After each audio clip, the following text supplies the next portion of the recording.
if we do look at mental health as being synonymous with our growth as individuals, our growth as the actual individuals we are,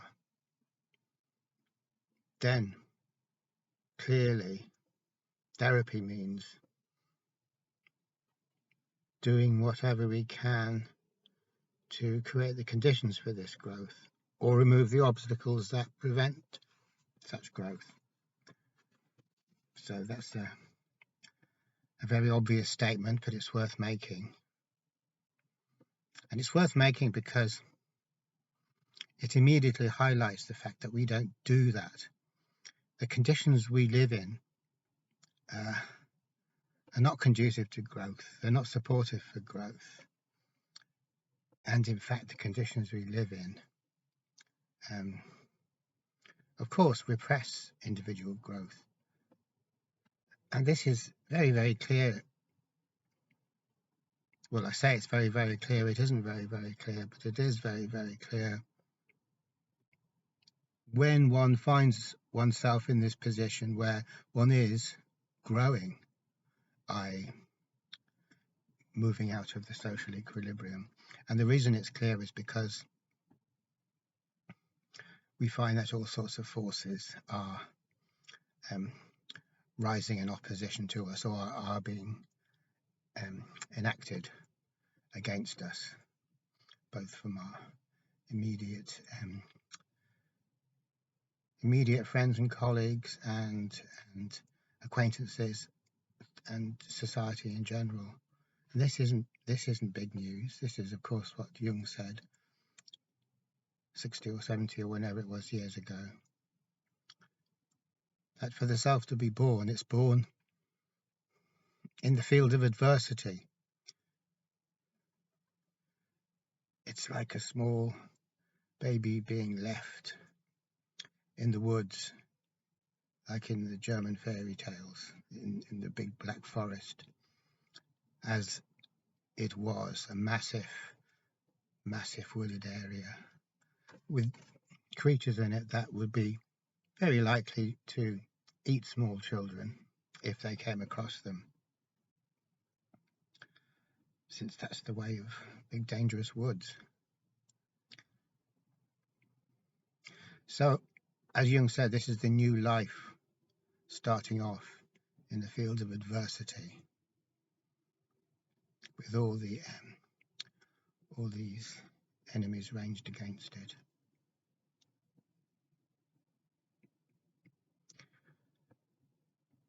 But going back to talking about therapy particularly, it's very significant when we talk about therapy as being creating the conditions for growth or removing any blockages in growth, that this presents us with a very different idea of therapy from the type of idea of therapy that we are familiar with. So the type of therapy that we're familiar with is active.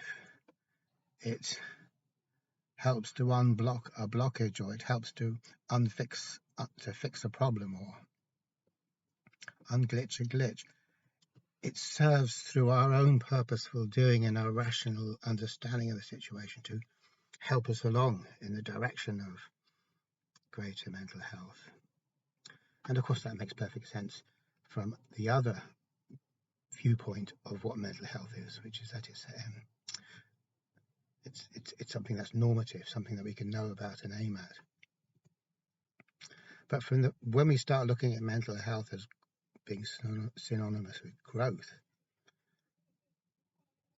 that makes everything what we're doing seem very strange, because what we're doing is we're trying to take an active role here.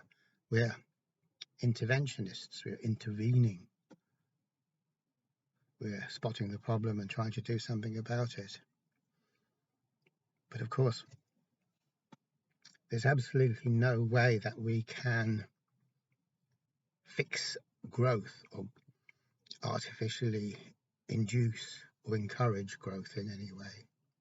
Because if we do, it isn't growth, it's merely the thinking mind imposing its own order on the situation, which is aggression. We have all these ideas which are necessarily simplistic, because all ideas are simplistic.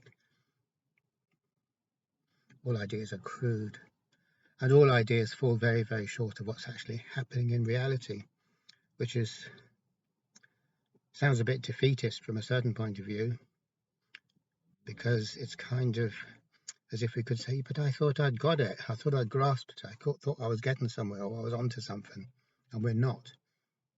So from that point of view, it's disappointing. But from the point of view of living in a world that's actually bigger than we are, or bigger than we could have imagined or envisaged or predicted, it's great. There's nothing better than finding out we live in a bigger and more mysterious world than we previously imagined. And of course, finding out that we are living in a bigger and more mysterious world than we previously imagined is growth. That's the other. That's the same thing. That's exactly what we're talking about. So the glitch here is nothing if not obvious, because we cannot move in the direction of being in a world that's bigger than we previously imagined through our imagination or through our thinking. We can't get into a world, we can't make that journey into a world that's bigger than our thinking by our thinking or by our goals, because all of our goals are our thinking, and we can't go into this vaster, more mysterious world by making goals.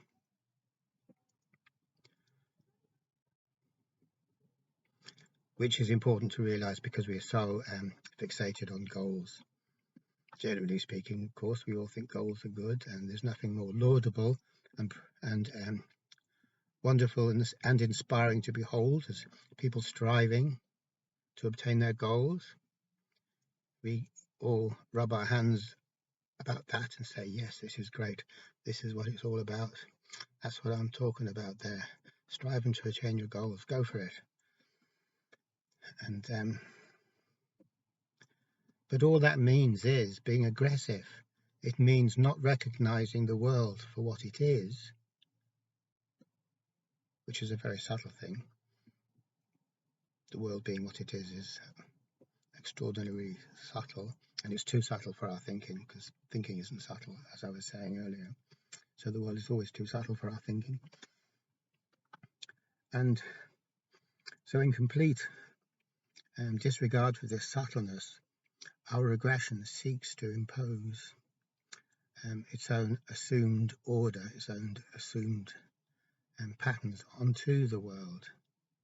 And that's what goals are.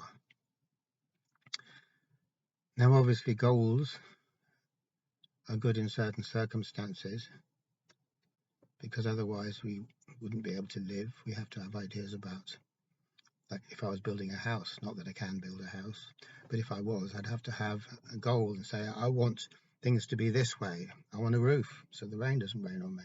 And that's aggression, but it's aggression within a particular context. When we're talking about mental health, that's a very different context. And so asserting the way we think things ought to be and bulldozing our way through, clearly it's not such a great thing. We don't tend to see this, though, because in the world of mental health care, there's so much talk about goals, and we love talking about goals. We can natter on about goals and goal setting all day long. And the reason for this is because, whether consciously or unconsciously, we are linking bad mental health or poor mental health with a situation where we can no longer conceive our goals, assert our goals, or have the motivation to pursue them. So that for us is what mental ill health is. It's a failure of this goal-orientated way of life. And of course, we can see that happening. It's an easy thing to fall into the trap of thinking that's what mental ill health is, because in anxiety, we totally lose confidence in our own ability to control and obtain the goals we want and avoid the outcomes we don't want, that confidence has gone completely, and that brings us to a stop. It's impossible to live life with that little confidence in our own ability to control. That amount of self-doubt brings us to a grinding halt. And the same for depression, when it's not so much that we lose belief in our ability to control in depression, but that we don't see the point in it. The goals don't seem worth the effort, and I can't find the effort within me anyway, but there's no meaning to what I'm doing. What the hell is the point in chasing these rotten old goals? They don't mean anything to me. And of course, that is equally frightening for us as a goal-orientated culture. That seems like a very profound sickness indeed. So obviously we think, well, the cure for that is goals. Keep pushing it, keep at it. Even if you don't feel it, go for the goal anyway. Act as if it means something, and one day it'll come back again. Now that absolutely is our philosophy, crude as it may seem when we say it like that, with regard to depression and anxiety. Anxiety is also, you can do it. This is how you beat anxiety. This is how you attack anxiety and assert your will on it so that the anxiety goes away and you can do what you want to do. The assertion of the ego construct is everything, because we assume that the unimpeded function of the ego construct equals good mental health, and we don't say it like that. We assume it. So everything's kind of sloppy and ill thought out and half baked, because our attention isn't inwards. It's not as if we're reflecting on what we're saying. It's all projected out into the world. Goals. Get the goal. Pursue the goal. Have the goal. Let the goal be meaningful for you, and pursue it and keep doing that. And that equals life. That is your life. If you achieve the goals, you'll have a good life. But of course, all that is repeating the known over and over again. And repeating the known over and over again equals fear. Why else would we do that? Why else would we spend our whole life in consolidatory mode, consolidating the fixed structures that we already have, consolidating our way of looking at the world that we already have, instead of exploratory, thinking, well, that's good, I did that, that's okay, but I'm fed up with it now, I want to move on, I want to try something new, I want to go someplace new. Exploratory mode equals growth mode, of course, and there's no role for goals and control when it comes to exploratory mode. Goals and control belong to consolidatory mode, digging in, entrenching. And I found it and I'm keeping it and I don't want to know about anything else. It's kind of redneck stuff, and we all understand what redneck stuff is. And we think, yeah, they're rednecks, or that's kind of redneck stuff.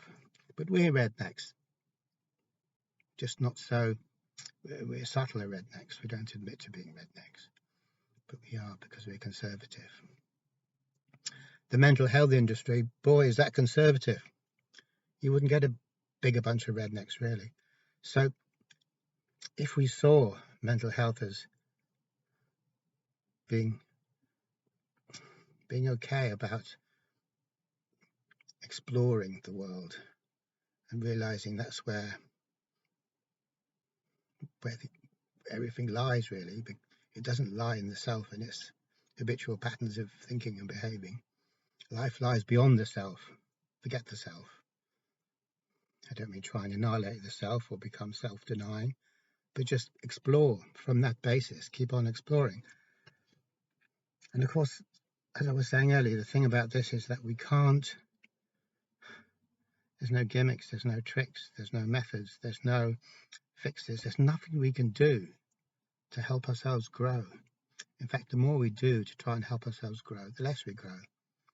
Any involvement from me in my own growth puts a halt to that growth. It's not my responsibility.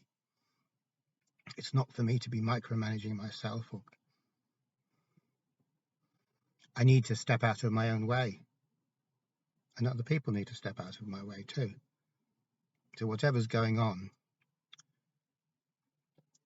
it's not that I'm going to become alienated from what's going on, which is what happens when I label what's going on as sick or unwell or pathological in some way, but that I don't try and control it, that whatever it is, I have a respect for it, that it is what it is, and it's not something that I need to change or can change, difficult as it may be.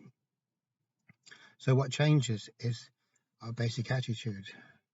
The fixing attitude changes. And this different way of relating to our own discomfort and suffering is itself the first step of moving into a new territory, because all we know is struggling against what we don't like and trying to aggress what we don't like to be the way that we like it. That's the familiar territory, and that's the territory that we so rarely depart from. So the very first step in departing from that territory is not by actually trying to change ourselves so we're different, but just paying attention to where we actually are, and not immediately by reflex, by automatic reaction, trying to change where we are, and let other people tell us that we shouldn't be where we are. So in stereotypical language, I think psychotherapists would call that honoring your process, which sounds like psychobabble, and it sounds like a stereotype, but that's where it comes from. Honoring the process, realizing that there is something wholesome in the process, no matter how painful it is.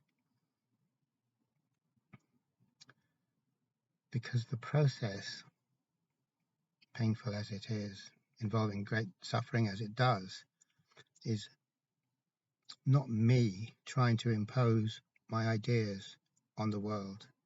That isn't a process. If I could successfully impose my ideas on the world, that would be the end of all processes, all process.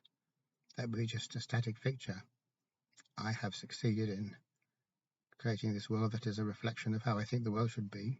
Actually, it's not the world, but it's a projection of my own thoughts. And that isn't a process, because it doesn't move, it doesn't go anywhere. It's a psychostatic state. So what happens, though, is that no matter how good we are at imposing our own ideas on the world, sooner or later things start to slip or fight against us. And in that situation where we can no longer successfully impose the way we think things ought to be on the world, that is the process, because something else has come into the picture, something else apart from my will, something else apart from my thinking, which is like a little tyrant insisting on having its own way. If the tyrant has its own way and nothing stops it, that's a dead situation. When something stands up against the tyrant, no matter how difficult that will be, because we are totally identified with the tyrant, there's the process. Something's happening that we're not controlling to happen, and because it's not us controlling for it to happen, it's good, it's wholesome. That's life happening. And this process of life happening all by itself, in accordance with principles that I absolutely can't understand, that is mental health, because that is growth.